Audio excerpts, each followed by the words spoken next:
법무부 차관 택시기사 폭행 사건 진상조사 결과를 말씀드리겠습니다.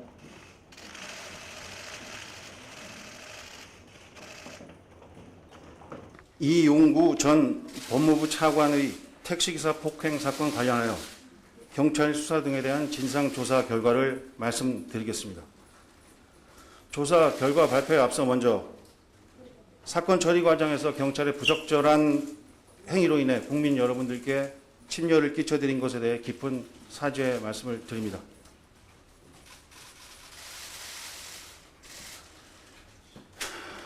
서울경찰청에서는 지난 1월 23일 이용구 전 차관의 택시기사 폭행 사건 담당자가 그간의 보고 내용과는 달리 사건의 중요 증거인 블랙박스 영상을 열람했던 사실을 확인하고 1월 24일 국가수사본부장의 지시에 따라 수사감찰 합동으로 진상조사단을 편성하였습니다. 이 전 차관의 택시기사 폭행 사건 전 과정 및 외압 청탁 여부 등 서초서 사건 처리의 적적성 등에 대한 진상조사에 착수하였으며 2월 17일 검찰에서 이첩된 이 전 차관에 대한 증거인멸 교사 고발 사건도 반부패 공공범죄수사대에 배당하여 수사하였습니다. 진상조사단은 직간접적 관련자 91명을 조사하고 휴대전화 12대, PC 17대에 대한 포렌식을 실시하였으며 CCTV 등 객관적 증거를 확보하고 관련자 통화 내역 분석 등 철저한 진상조사를 진행하였습니다. 이용구 전 차관의 택시기사 폭행 사건과 관련하여 이 전 차관의 택시기사 폭행 사건은 서초경찰서 사건 처리 과정의 적정성 및 이 전 차관에 대한 증거인멸 교사 고발 사건의 판단을 위한 전제 사실로 사건 발생부터 종결까지의 전 과정을 면밀히 확인 조사하였습니다. 블랙박스 영상, 운행기록 장치, 발생 현장 주변 CCTV, 서초경찰서 형사관의 CCTV, 서초경찰서에서 작성한 내사 기록 등을 분석하고 현장 확인 및 관련자 조사를 통해 발생 장소의 교통 상황, 도로의 특성, 택시의 움직임을 포함한 발생 전 사항 등을 구체적으로 파악하였습니다. 그 결과 이 전 차관의 특가법 위반 혐의에 대해 판단할 수 있는 충분한 조사 및 증거 확보가 이루어졌으며 현재 이 부분을 수사 중인 검찰과 자료를 공유하는 등 적극 공조하고 있습니다. 다음은 외압 청탁 여부 등 서초서 사건 처리 과정의 적정성과 관련하여 말씀드리겠습니다. 먼저 사건 담당이 블랙박스 영상을 보고도 적절한 조치를 취하지 않은 사안에 대해 말씀드리겠습니다. 사건 담당은 2020년 11월 11일 09시경 택시 블랙박스 영상을 확인하였음에도 압수 또는 이미 제출 요구 등 적절한 조치를 하지 않았으며 그 사실을 상부에 보고하지 않았습니다. 이후에 이 담당은 택시기사 폭행 사건 관련 2020년 12월 19일 최초 언론 보도로 인한 진상파악 과정에서도 해당 블랙박스 영상을 열람한 사실을 상부에 보고하지 않은 것으로 파악되었습니다. 다음은 서초경찰서 사건 담당자들의 이용구 전 차관에 대한 인식 여부에 대해 말씀드리겠습니다. 서장, 과장, 팀장, 사건 담당자 등은 사건 처리 당시 이 전 차관이 공수처장 후보로 거론되고 있는 사람이었던 사실을 알고 있었던 것으로 파악되었습니다. 서장, 과장, 팀장, 사건 담당자는 11월 9일 08시 30분경부터 09시 14분경까지 사이에 해당 사실을 인식하였던 것으로 조사되었습니다. 이후 서초경찰서는 12월 19일 언론 보도 이후 위 사건 진상파악 과정에서도 이용구 전 차관의 신분에 대해 평범한 변호사로 알았을 뿐이라고 서울청에 보고하였습니다. 다음은 서울청 등 상급기관에 대한 보고 여부에 대해 말씀드리겠습니다.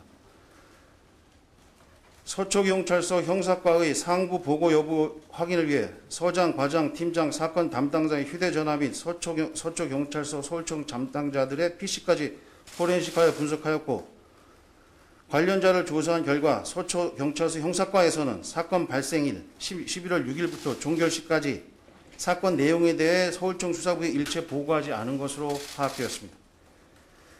관련하여 생안기능, 서초경찰서 생안기능에서 11월 9일 07시경부터 14시경까지 서울청 생안 실무자간 통보 및 업무 연락이 있었던 것으로는 확인되었으나 상부 보고는 없었던 것으로 확인되었고 11월 9일 07시 9분경에 서초서 정보기능과 서초서 생안기능 실무자간에 통보가 있었으나 정보 예장까지 보고된 이 외에는 상부로 보고되거나 전파된 사실 없었음을 확인하였습니다. 위 사실 등은 생활 정보기능 관련자 그리고 해당 업무자들이 사용하는 업무용 PC에 대한 포렌식 등을 통해서 확인했습니다. 다음은 내 외부에서 서초경찰 사건 처리와 관련하여 사건 개입 등 영향력 행사가 있었는지 여부에 대해 말씀드리겠습니다.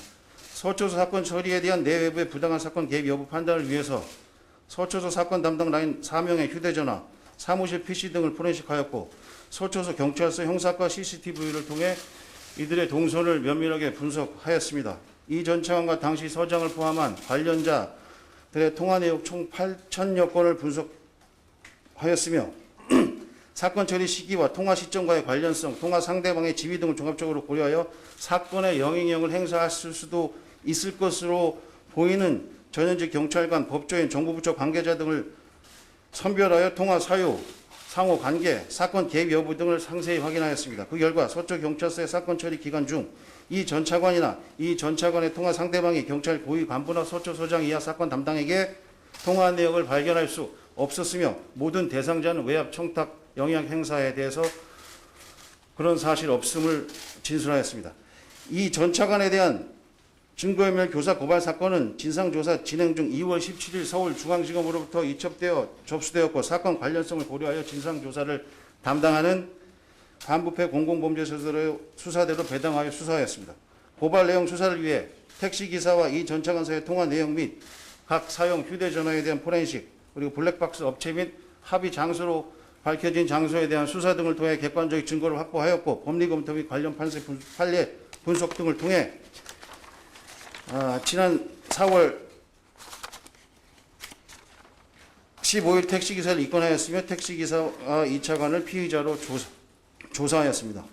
진상조사 결과 조치사항입니다. 서초경찰서 사건 담당 라인 중 사건 담당 A경사는 특수직무유기 혐의로 송치 예정이며 과장팀장의 특수직무유기 혐의에 대해서는 외부 전문가가 참여하는 경찰수사심의위원회에 회부하여 할 예정입니다. 이 전 차관과 택시기사는 각각 증거인멸 교사와 증거인멸 혐의로 송치 예정이며 서장, 과장, 팀장의 경우 이건 관련 각 행위에 대한 형사적인 판단과는 별개로 보고 의무 위반, 허위 보고, 지휘, 감독, 소홀 등 책임에 대해 청문 기능 통보 예정이며 기타 진상조사를 통해 밝혀진 내용들에 대해 필요한 경우에 감찰을 진행할 예정입니다. 이상입니다.